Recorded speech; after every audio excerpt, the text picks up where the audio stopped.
put it in a different way, you do not become successful first and then you get good at what you do.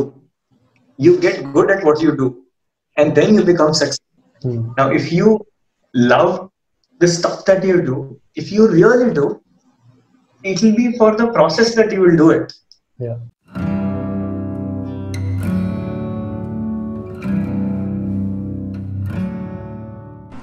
What's up, guys? This is a two-part conversation that I had with Venkatesh. And in this conversation, in the first part of this conversation, we spoke about the journey of an artist and a lot of the technical and social stuff about it. In the second part, we dive a little bit deeper into the internal journey of this choosing an unconventional career, and where no one is really there to guide and support you, and a lot of those and the impact it has on your mindset and the ways you recover. And in this discussion, we've also dwelled deeper into what is depression and what are the tools out there in which he has done it to come out of it, and my own insights on it. This is a conversation I think will add a lot of value to anyone who is interested in going on their own path. Hopefully, you guys will have fun and take a lot of value from this. Cheers, guys. A game. Like at the end of it, it's a game, right? What is the game that you created for yourself? Yeah. Like this is a game that. What game are you playing? If there are people who have like the big boss or end goal is taking away the princess. Yeah. That's the game. Like this is if they're playing the Mario game, then princess is the game. If you are, say for you, getting really good at possibly poker and winning championship, probably that is a game that you created for yourself, and you are progressing one level after another in a certain way. So what is the game for you? The kind of stuff that I'm doing now, I didn't have access to this stuff when I started doing what I was doing. Like back in 2010, I did not really have access to learn the stuff that I'm able to do now. And probably if I had it, I would be here 10 years ago, even before. There are people in Russia and Europe who do better art and better kind of stuff than me, for that matter. In India, not that, but there even teenagers do this stuff. So the game for me right now is, and again, I am taking lessons from people who have told me this is the way to succeed in life. More people, as many people as you can touch, and provide value, right? So the I created for myself at this point of time is to help as many people get to the stage that like if another 50, 100 people I can help to become at the level that I am. Probably I would have helped. Probably I would have saved them time. It took me 10 years to get. Probably in 2 to 3 years. I don't know. Maybe I got the lesson that I have. So that's the game that I created for myself now. And it like I said, the successful people have said it, and it probably is going to work out. If you're helping others, you benefited in return. So I think like that's very true in terms of when you're trying to teach something to someone, it sort of forces you to know it more, right? Like, yes. So yes, there's a lot of learning process for you. I mean, yeah. For you, maybe more than the other guy, because the other guy doesn't have the craft or is at that level to actually integrate a lot of that learning. And Nice. So, in terms of your own experiences in life, right? How do you map your own journey? Like, in terms of how can I put it? Like in terms of your own identity, how has it is changed over the years? Because why I'm asking this question is the more and more I think about the stuff, it becomes more and more apparent that in a lot of ways it is just a game of identities. Like you hold an identity, you want to safeguard that identity or grow that identity, and then evolve into some other identity, but it's always about fucking identity. So in that context, I'm asking you this question: that how do you see your own identities changing over the Maybe years? a very deep question, but I'll try and tell you the way I interpret it. Yeah.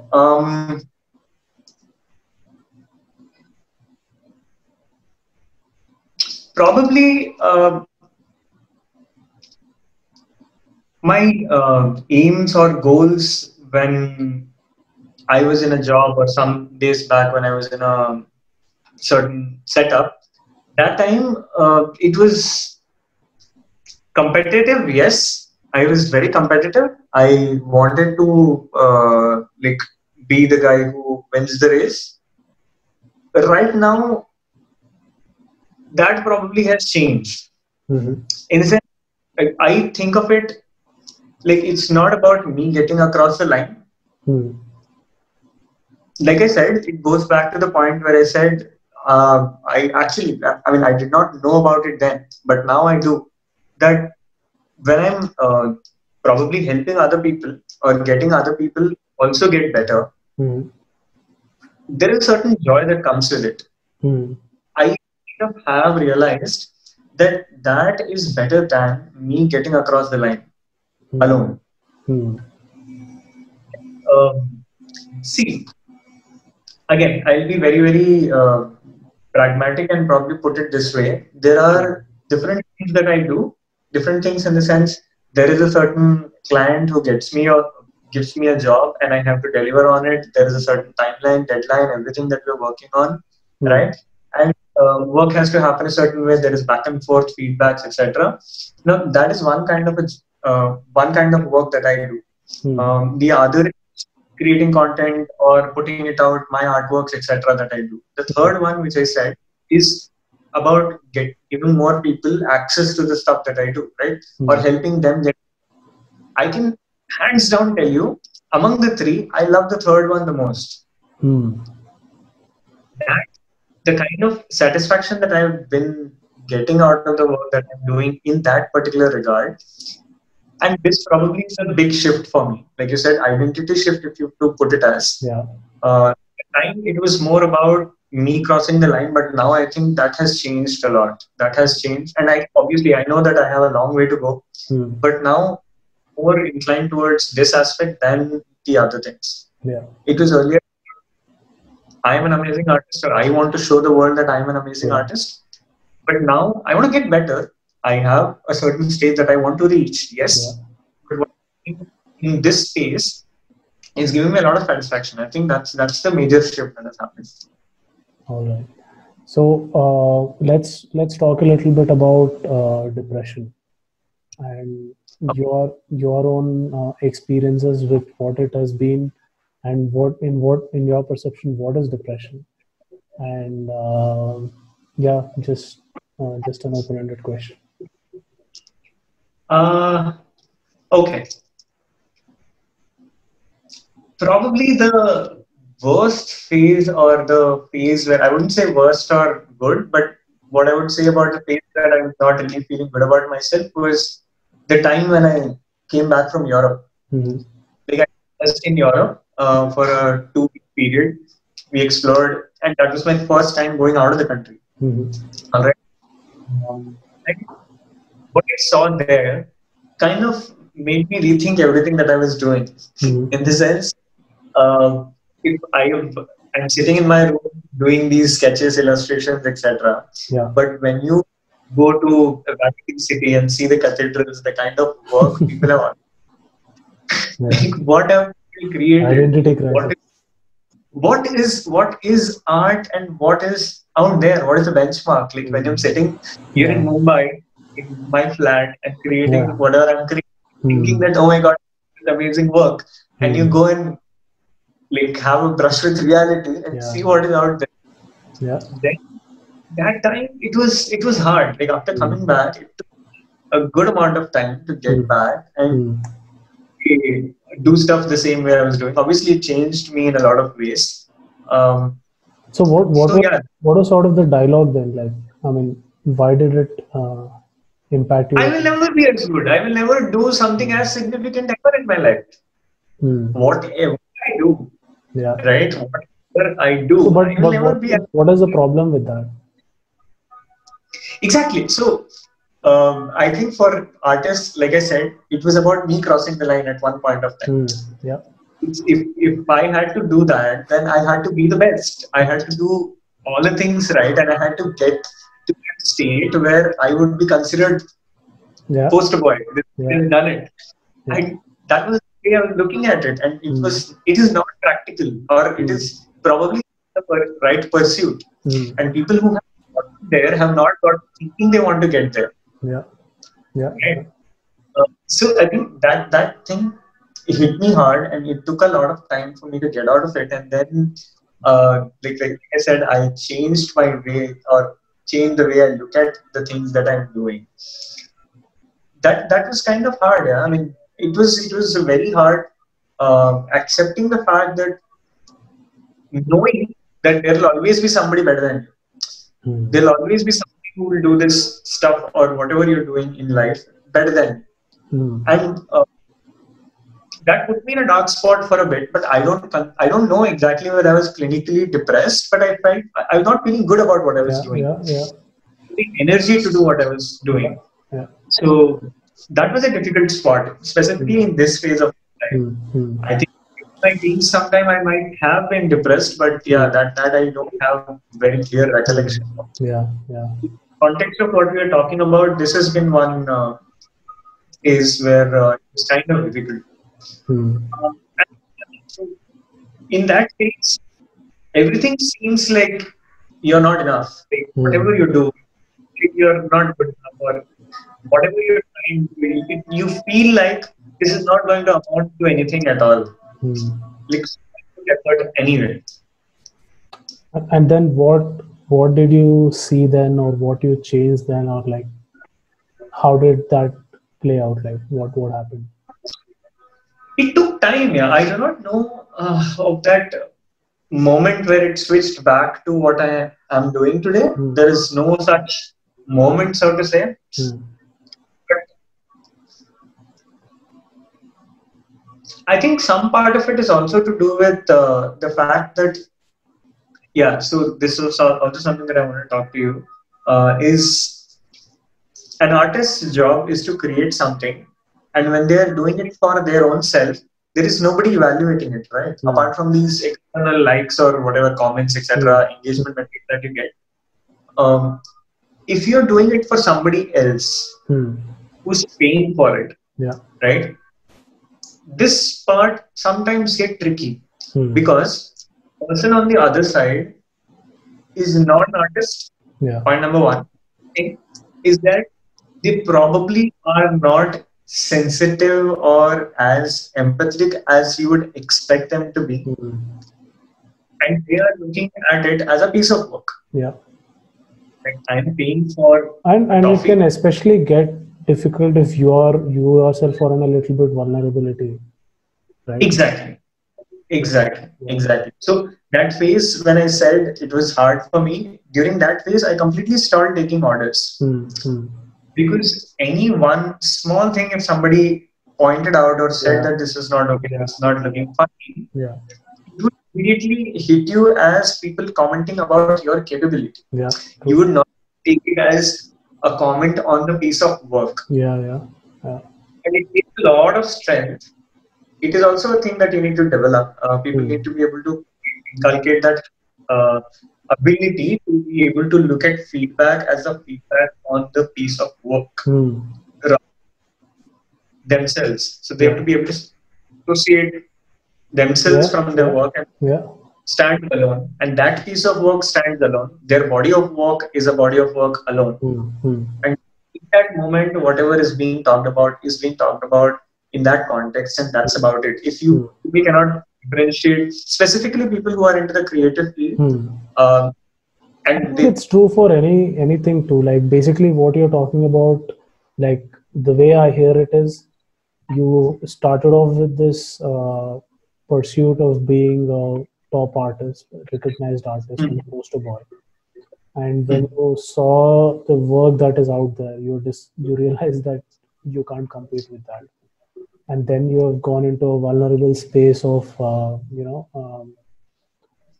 sort of examining that question. Okay, so the first reaction is I'm not good enough, right? And then all this feedback start like sort of you're sensitive, and then again it questions that same thing. And then when you're talking about it, like after you have gone through that whole experience, the way I hear you is that during this whole phase you have sort of switched from looking at it as a as a pursuit of being the top to getting into the process. Right, like the whole validation or like trying to reach the top or just being good enough, like a very good, and like all that relative parameters you sort of gave up on, like basically. And so was there any sort of a was it a conscious choice, or certain events sort of catalyzed, or did you do some introspection to like overcome that this is essentially what is stopping me, or how did this happen? Or it's more like now you're able to see that that's how it happened, like which one of Actually, you know what, I actually am considering putting a small poster or an artwork here which says enjoy what you're doing, yeah, have fun. yeah, I just want to put it out. okay, Have fun. Okay. Because it's very, very easy for anybody who creates a career out of what they love to talk under the pressure. It's very easy because if you have to put a certain number of artworks out there, if you have to deliver a certain artwork to somebody, right now I have made it a habit whenever I'm kind of feeling stressed out, I remind myself that I do this because I love doing it, and it makes it better. At the end, it's all in your head, right? If you're doing something, you're in a good mind space, you'll be able to do things better. But obviously, there are times and deadlines and all of those things that I talked about. So it becomes a little overwhelming at times when you have to work on something you're supposed to be enjoying, but you're getting stressed on. So that one thing, it kind of I wasn't really aware that I was doing it for a long time. Have now made a conscious effort that whenever I'm getting stressed about it, I mouth that. I say it out when I'm painting or when I'm doing it. I do it because I love it. I love doing this. Actually enjoying painting. And when I just say it for a couple of times, or like when I'm painting, I just mouth those words. Then it puts time when I start enjoying it again. So that is one thing. And so otherwise it becomes really difficult. Yeah. So just going back to what we were talking about. So you said like this is the period in which you were sort of were going through this, and then how did you get out of that phase? Like, I think it was about, I don't exactly know. I mean, I don't know if I have an exact approach to getting out of it. No, I mean it's more of how you got out of that. So I watch a lot of motivational stuff. I watch a lot of content on YouTube. I do a lot of. I have certain affirmations that I listen to every day in the morning. These were things I was not doing before. Practices that I do, which I was not used to. There are certain things that I do in the morning and in the night. Things, I mean, I listen to some stuff which puts me in a good mind, and that kind of makes me go through the day in a good state of mind. So that helps. Definitely helps. Because affirmations are really powerful. I feel like if you keep reiterating the thing over and over, it tends to become a reality in your mind, and you kind of have certain blocks in your head. It's all in your mind, right? At the end. So certain things that are not letting you break through and get out and do something.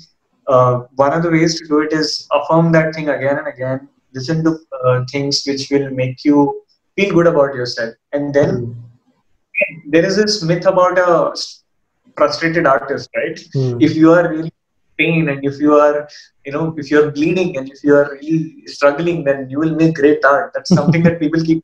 I think that's bullshit. That's absolutely not true. Nobody should believe that. people believe it, they stop believing in that. It actually needs to be in a good frame of mind.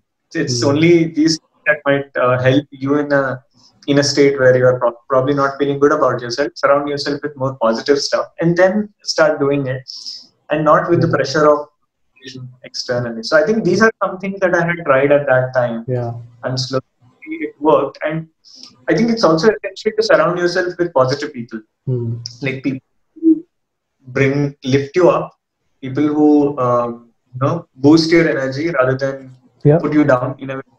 So that I think these are things that help me. In fact, my wife, for that matter, is supportive. She has been like that pillar of strength whenever. Obviously, there are times when I feel low. There are times when I'm not able to work at my best. There are times when I'm not really motivated. But yeah, you need to have that kind of a support system which helps you get through these things. Yeah, I think like what you said is absolutely right, and in my perception, depression is just like in poker there's this thing called tilt. Like, have you heard about it? Okay. No.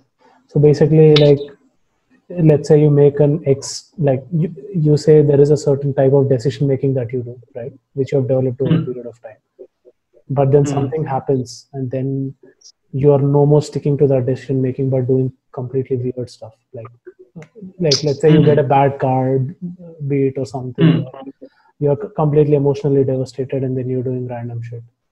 So that's called tilt. Okay.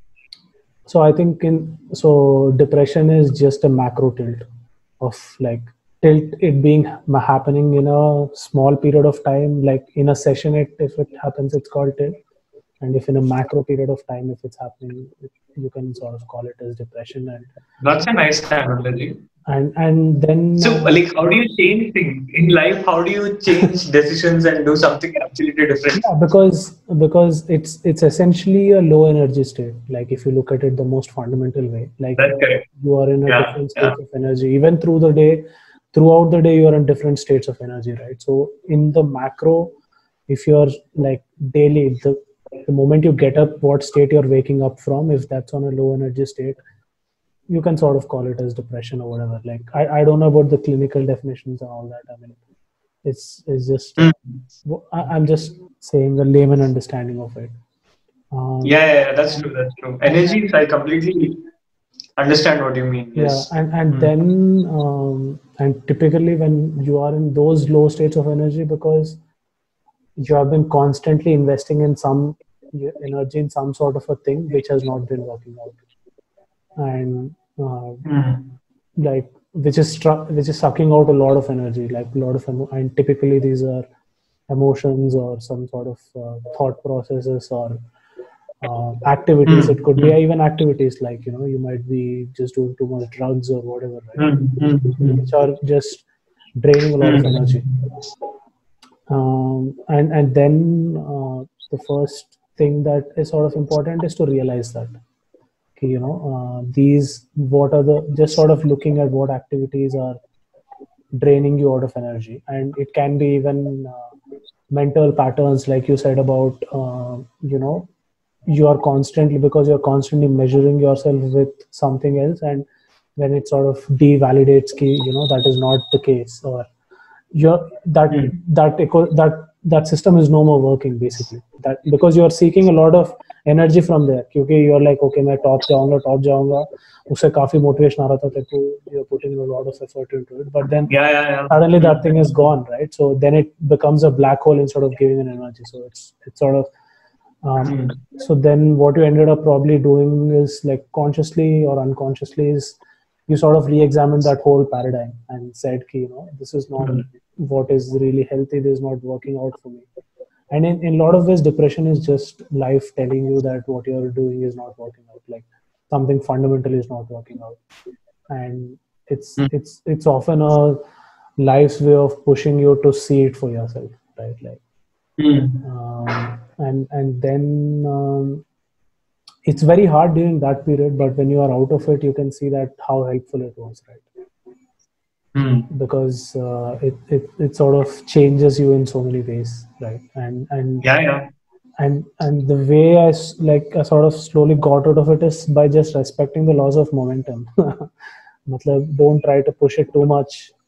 Understand that you're like, lower states of energy, and you want to slowly build it up with, like you said, affirmations or any sort of other tools, which or listening to people who, surrounding yourself with people who are like, it's like again fire, right? Like you are in a low state of Yeah. energy, so you want to surround with like fire. Like the way I look at it is just like warmth. So if you're feeling cold, you want to go near a fire. So that fire can be people, things, whatever, which are in, like, that sort of a thing. Just surrounding yourself with that sort of an environment, you start like Yeah. you start getting warmed up. Hmm. And That's true. That's true. depression has been like the most fruitful times in the macro, because it sort of forces you to look at yourself, right? That's true. That's true. I mean, I wouldn't, like I said, I do not know exactly at that time whether was I really depressed. But I don't kind of know the it's meaning an of it, experience. like, but I'm just using it Yeah. as a term. Yeah. Yeah. Because I don't want to take it lightly, because there are people who are going through Of something course. very, very serious, Yeah. and that possibly poses a risk to their life. If obviously, like, these are things that anybody can try out. At the same time, there may be certain things that need intervention, and that necessarily needs to be taken at that step. It's because only what happens is, like, after a point, the chemical, and all of it is a chemical reaction, right? Like your body is a full chemical soup. So what happens in depression is, when you wake up in the morning, your chemistry is in such a way, it takes so much effort to get it into normal state, and that's where people use a lot of medicines and stuff like that to sort of do a chemical intervention. But there are also other tools, like you said, in terms of, so affirmations is one such mental tool, but then there are a lot of physical tools, like yoga particularly, and there are certain type of kriya practices. One thing which I would definitely suggest a lot of people would be inner engineering. Inner engineering is a systematic tool through which you can create a pleasant chemistry within yourself without, I mean, there's no mental gymnastics there. It works on a physical level. So just like by the macro impacts of depression, your chemistry is sort of gone bad. It's sort of a chemical fix, and it works on more on an energy level, and so it acts on the fundamental problem, basically, right? And it's a great tool for people who are in these sorts of states to I mean, you have to expose. See, one thing is, like, you have to be open about all the tools that are out there, and be willing to experiment, and and then you will eventually find the way, for sure. That's right. We spoke about it. I've been thinking about it. I've explored it as well. I haven't been able to do it yet. Yeah. But yeah, so if that helps you regulate your energies better, then why not? Like, now I realize how important it is. It directly flows to the work, right? Whatever you're doing, the kind of energy that you are in at that moment, it definitely goes into. And I feel, for me, I do not know for everybody else, but I feel being productive and being able to do more makes me happy. So why not? Yeah, sure. So do you have anything to talk about? What else can I say? Like, if it's about something on the lines of anybody, possibly one of the things that possibly people want to take out of this is whether it's a good idea to do what you want to do, because I'm doing something that is very different and unconventional. If it's in that parlance that I have to say something, then I would say don't take an uncalculated risk. Take a calculated risk. Don't do something which is, so out of the ordinary, or if it puts you in a space where you're having difficulty, carrying out your life in a regular fashion, then probably it's something that you need to rethink. But at the same time, if you are doing a calculated decision on how you are going to go about things, then it's a thing that you definitely should explore. I am a person who believes that everybody has something really unique. And this has been said enough, and I now understand why it's said so much, that everybody needs to try out whatever their passion is and they want to create something out of it. It's an amazing feeling. The satisfaction that you get is incredible. One thing that it crossed my mind in the middle, but I think we skipped that part or whatever, we got into some other conversation, is that you would be happy doing what you're doing or the happiness that you are looking for, even if you are not living the most luxurious life. That's something that I want to really tell people, whoever wants to do something that they're really into or really passionate about, right? Even if it's not about making the most money or being super successful financially, you will still be in a very good state of mind if you are doing something that you're really passionate about. This is something that I have experienced personally, and I would want to tell people. At the same time, do not take an uncalculated or a rash risk without evaluating what the outcome is going to be. Yeah. I think just to add to that, what I would say is exactly opposite of that. In that sense that for you, like, sorry, I missed that part. What do you say? I said I'm gonna say exactly opposite of that. Go on. And don't take a risk. Yeah. As in, like often people think about this stuff that which decision to make, and then they sort of try to look at trying to evaluate which decision would yield me the best result. And this is something which I've struggled with, experienced a lot because of my job, which is to make decisions.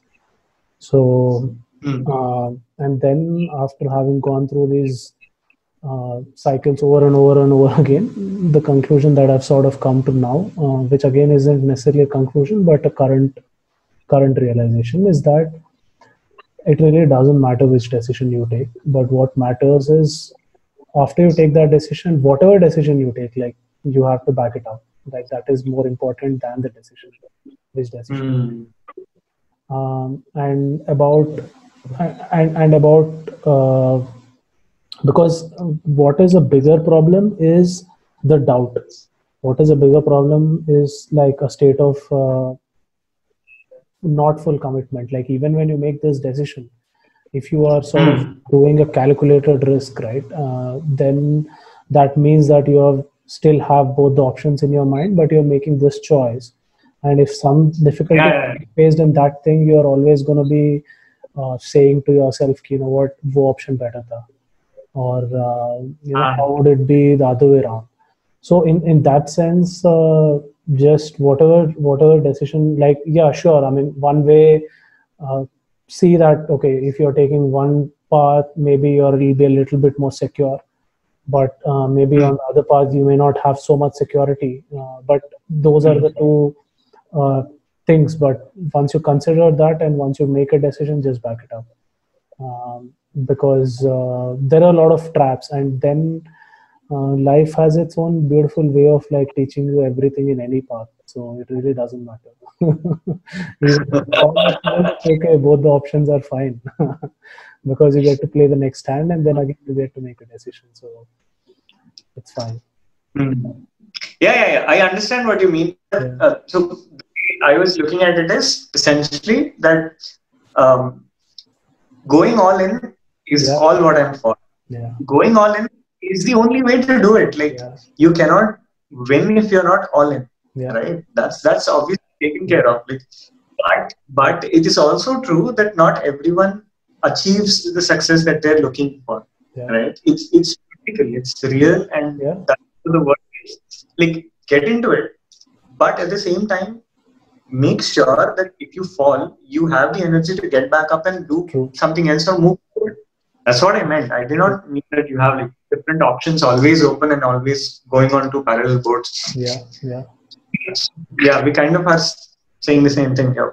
Yeah. So, yeah, on that note, I think we'll take a goodbye. And Yes. hopefully this conversation was interesting for you.